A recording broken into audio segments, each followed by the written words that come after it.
Welcome to Innovation in Government. I'm your host, Jason Miller. My guest today is Phoebe Nordal, the public sector lead for Atlassian. Welcome, Phoebe, to the discussion. Thank you. Thank you for having me. Before we get started, let me set some context for our conversation today. The use of DevOps or Agile development has grown by leaps and bounds over the last 5 years or so. It went from one of those approaches that federal technology leaders such as CIOs talked about to one they actually are doing and have been doing over the last few years. OMB reports on the federal IT dashboard that about 60% of all major IT projects are using iterative, i.e. Agile or DevOps approaches. Of those, 71% are on budget and 81% are on schedule. Now, this doesn't mean everything is going well. The dashboard also shows the average project duration is almost 500 days, and it doesn't tell us how often projects are delivering new capabilities. The last data we have goes all the way back to 2014 when OMB told me that the move to Agile DevOps was delivering capabilities at least 20 days faster on average. But there are several great examples out there of agencies demonstrating the power of Agile and DevOps. The U.S. Citizenship and Immigration Service, the Patent and Trademark Office, and the Veterans Affairs Department, just to name a few. DHS, for instance, created an Agile Center of Excellence where programs can get help from experts. Another example is the FCC, which developed new and modernized legacy applications that heavily face citizens and customers. And once agencies start demonstrating the value of this Agile approach, the enthusiasm spreads quickly to non-IT executives. So how can agencies continue to move down the path to fully implement DevOps? How can this approach not just help agencies implement new capabilities, but really serve citizens more effectively and more efficiently? Well, that's where my guest comes in. Once again, my guest is Phoebe Nordal, the public sector lead for Atlassian.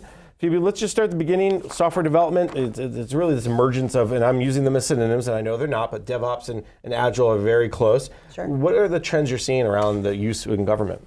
I think what's the most interesting trend is it's actually growing beyond just the software development and IT teams, right? So DevOps is a philosophy, not a standard. Being able to extend that into your commercially what you would call business practices but for our agencies, their HR organizations, their legal organizations, increase productivity across the entire agency as a whole. It's interesting, the extension, because we used to talk about technology as the enabler. And Sure. I always kind of hated that too, because it was like one of those, like, it doesn't really matter, it enables. Yep. But now I think that the shift is, wow, we can't do anything without technology. And do you think that's why this concept of DevOps Agile is being extended into, we'll call them the business practices? Yeah, absolutely. So you hear that every organization is a software company today, right? And I think that across the board, in order to deliver and meet the standards that our citizens are seeing from a commercial standpoint, our agencies are having to move forward and adopt more rapid methodology in order to produce that. And one of the things that stood out to me as I've been reporting on DevOps and Agile over the last couple of years is a comment made by a former OMB person who said, you know when you've made progress is when the non-IT folks start to get it. Absolutely. Is that what you're seeing as you talk to agency customers, is not just the CIO or the software developers are in the room, but those business people? Yeah, absolutely. And we've actually seen both a top-down and bottom-up approach. So Atlassian, one of our biggest goals is to enable and empower teams. Those teams can be large organizations of 100 million plus full-time employees, or they could be HR teams or legal teams, or obviously software development and IT teams. So I think we're seeing a lot of our customers, and a lot of change starts with one change maker, and that doesn't necessarily mean that change maker is at the executive level. That is interesting, because when you get the non-IT people in there, then all that other kind of mess of software, well, what's the language you're using, and what's the code, and where's it going to live in the cloud, and all that becomes secondary. It's right. What are you trying to accomplish? And that then impacts the life development, the software development lifecycle a little bit. Walk me through how the changes that are coming, that have been in place, are impacting how agencies look at software development.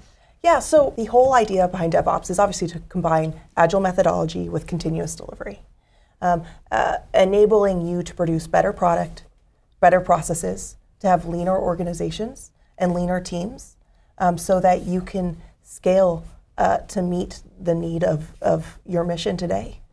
I know at the beginning I mentioned the difference between Agile and DevOps, and that's why you kind of use Agile methodology to get to DevOps. I mean, it's Agile is the way you look at and continuous delivery is the part of the DevOps. I'm simplifying it, but does that make sense? Yeah, absolutely. So it's the Agile practices and then the combination with the continuous delivery that enables you to produce that product, right, at the end of the day. And seeing it as one organic, constant structure, as opposed to traditionally what we've seen in government, which is siloed processes and waterfall approach. Many times agencies will buy a piece of software, they'll implement it, and then they'll forget about it. And that's where the software development lifecycle discussion comes in now because of the cloud, because of software as a service, and because of agencies looking to vendors, partners to say, hey, we just want it to do this outcome. You tell us you continually make this outcome better, faster, cheaper, whatever. Is that why the software development now is, we're talking about it in a different way? I think so. I think the understanding that we're going to take legacy systems and use that same toolage and get a different result is no longer seen as the right course of action. I think agencies are also doing a really good job of looking at emerging technologies as a whole, seeing if newer development practices and newer technology will help them speed their process towards Agile and DevOps.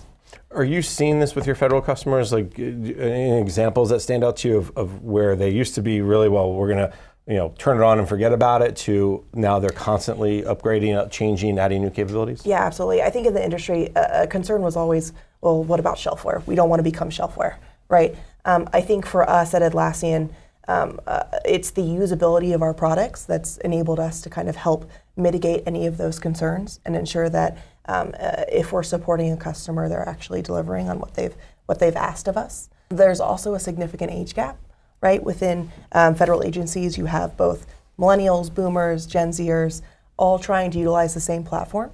And I think newer technologies are helping reach those goals faster.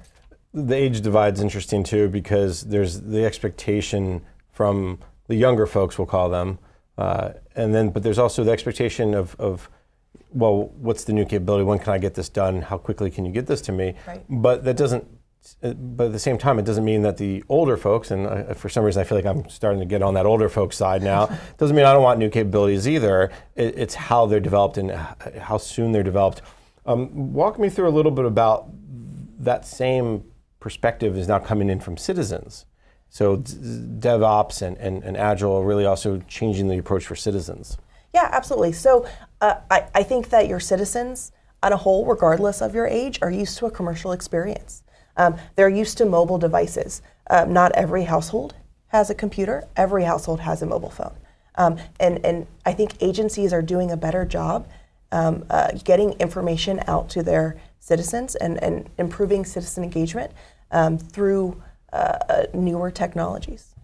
And that newer technology is not just what's in the cloud, right? It's the DevOps piece, the Agile piece, Yep. because now you can get those capabilities more quickly. You can see a trend and turn on a dime. Absolutely. You're also seeing a trend towards self-service. At Atlassian, we leverage that model with our own customer base, wanting to enable them so that they can help themselves. I don't know about you, but I appreciate when I have to renew my driver's license, I no longer have to go into the DMV and wait in line for 3 hours. I think you're seeing that trend continue throughout citizen engagement, both with federal and state and local government entities. Just don't make me talk to a robot. I still want to talk to a human. Maybe that's why. Have you seen those security robots now? I've not seen the security robots now, but there's nothing worse. I'm the guy pressing 0 all the time. But walk me through a little bit about the kind of like why DevOps matters to that citizen experience. Why is it giving agencies very much a different type of runway, a different type of path to go down? Because you're seeing that the perception that government is lagging, the perception that government is difficult to interact with, DevOps and Agile development is trying to mitigate that gap, so that citizens are able to get the transparent information that they need. They get it faster. They can see the path to their answer. And are more enabled to be self-sufficient. And the other side of the coin is if you work in an agency and you start seeing, hey, we're getting a lot of questions about this, we should get a capability that answers this, or Yeah. put a the data that you pull in, and then you mentioned emerging technologies, whether it's AI or machine learning or just predictive analytics in some way, you can use those to answer those questions more quickly too. I think that's the other side of it, that the capabilities can be pushed out more quickly and Absolutely. agencies can change around. Is that, they couldn't always do that because of the legacy systems, right? Correct. I mean, in essence, you're seeing almost some crowdsourcing, right? So if you have a system, a ticketing system, and you're tracking the requests you're getting, or you're tracking issues or bugs or frustrations from your citizen base, you're able to respond to that in a more effective way. I love the crowdsourcing. It's one of those words we don't hear too much about. It was very big in like early 2010s. We're almost at the end of the decade, and it seems to me like it's coming back around, but it's now the user experience, citizen experience focus. Yeah. What are people telling you?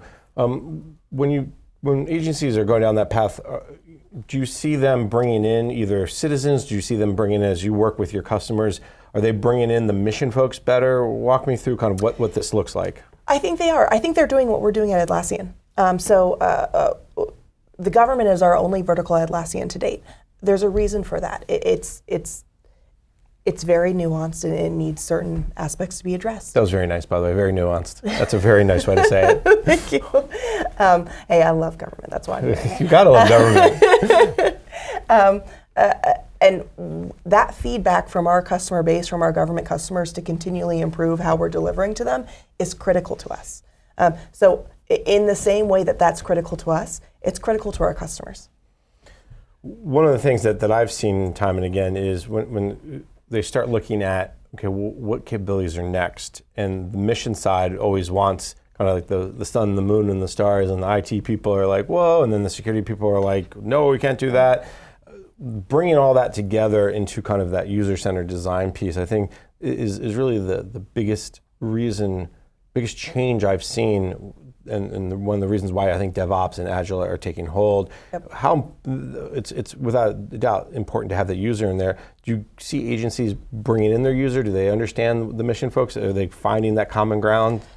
I think they are, and I think they're going beyond just that user as well. I think they're looking at internal employees in some regard as part of that user base and customers in their own right? So it's improving the user experience, and it's improving the citizen experience, but it's also improving the experience of that federal or state and local employee in their day-to-day operations.